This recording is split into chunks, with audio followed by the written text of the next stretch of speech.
السلام عليكم ورحمة الله وبركاته. النهاردة بإذن الله هنبدأ نتكلم عندنا على نوع جديد من السوبرات، وهو النوتو كاكتس. طبعا زي ما احنا شايفين الشكل بتاعه بيكون عندنا بالشكل ده. طبعا هو هنا الحجم بتاعه صغير، هو لما الحجم بتاعه بيكبر يعني ممكن بيوصل لحجم الكنتالوباية كده. يعني حجمه مبيكبرش قوي. طبعا بس احنا شايفين الشكل بتاع ما شاء الله النبات عندنا. بنلاقي عند الجزء الداخلي من النبات بيكون لونه أخضر، والجزء الخارجي بيكون عندي الأشواك لونها أصفر، وساعات بيكون لونها بني شوية. طبعا مديانا شكل في منتهى الروعة والجمال، طبعا زي ما احنا شايفين كده ما شاء الله. طبعا هنا الأشواك عندنا زي ما احنا شايفينها كده بتكون، يعني أنا أهو عاملينها.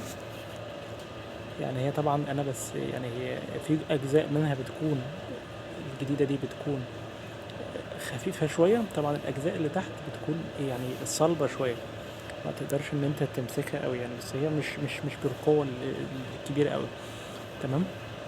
الجزء بتاع القمه او الجزء العلوي ساعات بيكون فيه الاشجار بيكون لونها اصفر شويه. طبعا النوع ده مناسب للظروف بتاعت مصر وظروف دول الخليج، بتحمل عندنا الحراره، بتحمل الرطوبه، بتحمل عندنا نقص مستوى الميه. السعر بتاع النبات برضك متوسط، يعني مش نقدرش نقول هو غالي قوي ولا رخيص قوي. من الانواع اللي هي الجميله جدا وسهله جدا في تربيتها، وبرضك حجمها ما بيكبرش قوي. لو حد عندنا مش هيكون عنده مكان كبير اللي هو يبقى محتاج ان هو تكبر حجمه قوي. شكرا.